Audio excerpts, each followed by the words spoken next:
kondisinya memang saudara, rakyat terus-menerus ditindas, kita terus-menerus dijegali dengan kecurangan-kecurangan, kezaliman-kezaliman. Saatnya melawan, kita wajib untuk melawan. Saatnya turun, wajib kita turun. Setuju? Takbir!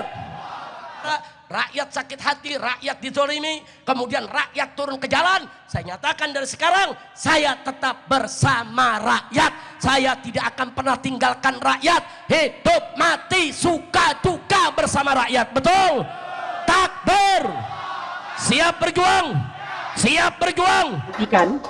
Saya ingin mengatakan di hadapan para narasumber sekalian, Rizal Fadilah dalam tulisannya mengatakan Jokowi adalah penyandra, penjahat, dan penjajah. Kita paham semua menteri dan aparat tunduk kepadanya. Bahkan setelah berhenti pun tidak cukup untuk membuat dia menjadi orang yang berhenti cawe-cawe. Saya ingin mengatakan ada setidaknya 3 yang saya catat yang berjuang pada hari ini. Satu diantaranya Tom Lembong, ya, dia sudah berhasil melepaskan dirinya dengan mengatakan bahwa impor itu sepengetahuan dan petunjuk dari Jokowi. Kedua, manusia merdeka yang bernama Said Didu, yang jelas-jelas ingin memperjuangkan bangsanya, tapi dia justru dilaporkan oleh Ketua Abdesi Desa Blimbing. Kemudian yang ketiga tentu saja dari partainya Bang Deddy, yaitu Mas Hasto, Sekjen PDIP, yang mungkin terinspirasi dari manusia merdeka. Sebelumnya saya ingin mengatakan, saya sebenarnya marah banget sama Bang Deddy Sitorus itu. Cuma alhamdulillah ya, ada perubahan, jadi saya melihatnya agak ganteng dikit begitu. Nah, cuma saya ingin menyampaikan begini Bang Deddy, untuk bisa melebur sebagai bangsa, bagi kami siapapun musuh Mulyono itu, siapapun juga yang memusuhi Mulyono adalah kawan kami, ya. Kalau PDIP sudah masuk dalam perjuangan, tanda barang itu akan segera kelar begitu ya. Itu harapan kami. Cuma mohon maaf, saya harus jujur ya, karena kita ini orang-orang yang insya Allah baik ya, karena ini cuma jalannya untuk melebur itu. Ada perbedaan katakanlah prinsip di antara kita, tapi hari ini siapa sangka kita bersatu. Saya ingin mengatakan begini ya, kepada ibunda kami yang tercinta, Ibu Megawati, masalah ini sebenarnya nggak sulit-sulit amat itu. Gampang. Bagaimana caranya? Ada kejujuran dari pihak Megawati, yang dalam hal ini PDIP, untuk menyatakan secara nyata bahwa Joko Widodo adalah penjajah, penyandera, dan penjahat. Bahwa PDIP terus terang saja menyesal telah 2 periode menjadi kuda tunggangannya. Betul! Merdeka! Ya, Nah, itu dia videonya. Sebenarnya kalau berbicara persoalan Jokowi dengan PDIP, tidak harmonisnya Pak Jokowi dengan PDIP itu semenjak tahun 2014 ketika Pak Jokowi terpilih sebagai presiden. 1 bulan dari itu, Pak Jokowi udah tidak disenangi oleh Megawati sebenarnya. Ketika ada kongres di Bali, ya, semenjak itu Pak Jokowi memilih independen dan menjadi Presiden Republik Indonesia, meskipun yang katanya netizen pada waktu itu Pak Jokowi ini adalah boneka, Pak Jokowi adalah petugas partai dan sebagainya. Ini yang dikatakan oleh Gus Romi. Yang diusulkan sebagai Kapolri kan Pak BG. Terus beliau menjadi tersangka di KPK oleh Abraham Samad. Kemudian tetap di fit and proper sama DPR, masih ingat. Tapi kemudian pencalonannya, terus kemudian pra-peradilan beliau menang. Ya. Bebas dari posisi tersangka. Terus kemudian tetap dibatalkan sebagai calon Kapolri. Meskipun DPR semua kurus setuju. Waktu itu Pak Jokowi masuk ruangan apa itu hotel BUMN yang ada di Bali itu, saya lupa tuh, di Kuta atau di mana tuh. Oh, Ina Grand Bali Beach. Tempat Kongres PDI ya. Bung Karno ini ya. Nah, Sanur ya. Di Sanur ya. Nah, itu Pak Jokowi masuk ke ruangan itu betul-betul berjalan sendiri tanpa pas pampres menggunakan jaket merah. Dan seluruh hadirin di situ, kader-kader PDI Perjuangan itu meneriaki "Hu" kepada beliau. Ini Presiden Republik Indonesia yang berjalan. Kader PDI. Hari itu Ibu sedang marah betul dengan Pak Jokowi karena dibatalkannya Pak BG pada waktu itu sebagai calon Kapolri. Semua syarat sudah dipenuhi kok gitu. Gitu. Dan saya menyaksikan marahnya Ibu di Solo waktu itu. Jadi saya katakan sejak bulan pertama Pak Jokowi menjabat, beliau sudah independen. Maka hanya orang-orang yang terlalu lugu saja masih menafsirkan bahwa ada pembisik di belakang Pak Jokowi. Atau Pak Jokowi bonekanya siapa? Atau Pak Jokowi bonekanya siapa? Atau Pak Jokowi itu nggak sepandai itu. Salah bro, orang jadi presiden di Indonesia tuh pasti orang paling pintar politiknya. Yang merasa sok pintar ini nggak ada yang jadi presiden Mas ya? Iya kan? Lu siapa? Iya nggak tahu banyak. Ya, itu yang bukti sejarah bahwa memang Pak Jokowi itu bukan petugas partai memang dari awal ya. Kemudian Pak Jokowi itu membuktikan bahwa Pak Jokowi bukan bonekanya Megawati. Dan ini terbukti sebenarnya tahun 2014, mulai dari Pak Jokowi terpilih 1 bulan dari itu Pak Jokowi memang sudah dimusuhi oleh Ibu Megawati dan kader-kadernya ya. Nah, sekarang yang semula memang Habib Rizik Syihab ini tidak senang kepada Pak Jokowi karena memang ada latar belakang FPI dibubarkan ketika pada masa Pak Jokowi dan sebagainya ya, sampai ke penangkapan Rizik Syihab. Nah, kebetulan nih dari itu Rizik Syihab hari ini mempunyai teman, yaitu Partai Demokrasi Indonesia Perjuangan, yaitu PDIP, yang sama-sama ingin menghancurkan hidupnya Pak Jokowi. Tapi ya namanya orang baik susah juga ya. Susah juga untuk bikin Pak Jokowi itu memporak-porandakan ya. Bikin keluarga Pak Jokowi itu susah sekali. Ya, saya punya video dari Bung Fahri Hamzah, menarik ini untuk ditonton dan untuk didengarkan juga. Seperti apa videonya? Mari kita simak bersama-sama. Bismillah. Agak tajam saya berdebat tentang Pak Jokowi karena saya mengungkap kepada dia bahwa Pak Jokowi terlalu sederhana, gitu. Tapi dia jawab saya dengan singkat begitu. Kamu kira orang bisa mengalahkan orang di kota 2 kali, dia bilang, di provinsi dan di negaranya 2 kali, kamu anggap orang sederhana? Dia bilang, come on, dia bilang, coba kamu berpikir agak dalam. Dia bilang begitu sama saya. Saya sebagai orang politik agak tertampar dengan kalimat itu, dan saya cari tahu. Salah satu temuan saya adalah ada banyak khazanah politik yang kita nggak tahu dari Pak Jokowi itu, karena di antara yang paling kuat, terutama dalam kultur orang Jawa, itu adalah kemampuannya mengolah jiwa untuk mengatur situasi di sekitarnya itu hebat sekali gitu. Dan kita kadang-kadang orang luar Jawa terutama itu nggak sabaran untuk melihat itu.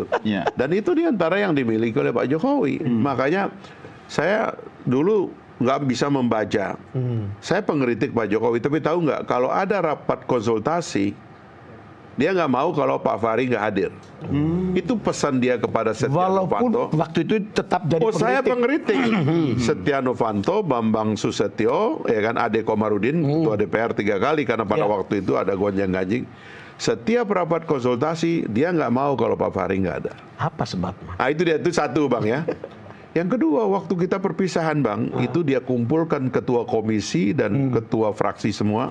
Dia bilang yang membela saya di DPR itu hanya Pak Fahri. Wow. Yang lain nggak bela saya. Bela apa ini? Nggak tahu. Waktu itu memang kita lagi terakhir kan ada perubahan undang-undang KPK kan. Jadi dia lihat saya. Tapi menurut saya ini orang aneh juga. Kaget dong ya. Terbalik gitu loh berpikirnya itu. Lalu kalau kita ngomong berdua gitu, ada hal-hal yang dalam yang dia katakan gitu, yang mungkin kita nggak bisa ungkapkan tempat orang, tapi dia agak dalam memantau, dia detail. Pak Prabowo ketemu saya gini, dia bilang, Fahri, kamu tahu nggak kalahnya kita dengan Jokowi apa? Micromanagement. Itu Prabowo, saya ngalah. Soal micromanagement kita kalah sama Jokowi. Dia bilang itu detail sekali, dia bilang. Jadi saya akhirnya kan setelah saya di luar kan, dan tadi saya katakan saya nggak lagi bertugas untuk mengkritik eksekutif karena saya bukan legislatif begitu ya. Saya coba baca gambar besar ini secara baik, karena itulah saya coba memahami simbol-simbol yang dia buat. IKN itu mimpi Bung Karno. Betul. Udah ada tempatnya lagi yang ditentukan. Pak Harto sempat membebaskan lahan di Jonggol, ibu kota. Pak Habibie berbicara tentang itu, semua presiden berbicara. Pak Jokowi tiba-tiba dia patok, bebaskan lahan, dia bilang dia taruh alat berat, gerak, dia bangun. ini apa namanya gitu loh. Kan ini juga apa nama, kita manusia itu banyak salah. Dan kita juga termasuk yang suka ngeritik itu juga harus sadar juga bahwa kita banyak salah. Saya lihat ini kenekatan orang ini adalah khazanah kita. Makanya saya tidak mau, apalagi karena beliau sudah akan berakhir, tidak mau bahwa beliau itu dalam situasi seolah-olah berakhir jelek. Justru dia lagi meletakkan sesuatu yang baik bagi kita dan pemerintahan baru yang akan datang. Kita mengucapkan terima kasih kepada Pak Jokowi dengan apa yang dia buat ini, dan kita sambut pemerintah baru. Kan begitu aja, mau apa lagi kita coba? Ya pemirsa, yang namanya tidak senang pasti tidak senang. Mau baik seperti apapun orang itu pasti tidak senang ya. Seperti Rizik Syihab yang katanya Habib dari Yaman, dan sekarang mengatakan bahwa buaya dan buaya sama-sama bertengkar. Saya heran juga kenapa orang ini kok sangat benci sekali dan tidak senang kepada Pak Jokowi. Apa karena memang ketika di masanya Pak Jokowi FPI dibubarkan? Atau karena Habib Rizik ini dipenjarakan? Atau karena kasus apa, saya nggak tahu. Yang jelas Habib Rizik Syihab ini tidak senang kepada Pak Jokowi. Nah, kemudian berbicara soal Refli Harun CS, ada Said Didu, terus kemudian mantan Menteri Pemuda dan Olahraga Roy Suryo, terus juga ada Rocky Gerung dan sebagainya, ada Ferry Amsari dan banyak lagi kawan-kawannya yang memang sampai hari ini tidak senang kepada Pak Jokowi. Apapun, kalau ada di sponsor itu, apapun makanannya, minumnya teh botol sosro, kan begitu. Tapi kalau ini, apapun kesalahan di negara ini, yang salah tetap satu, Pak Jokowi.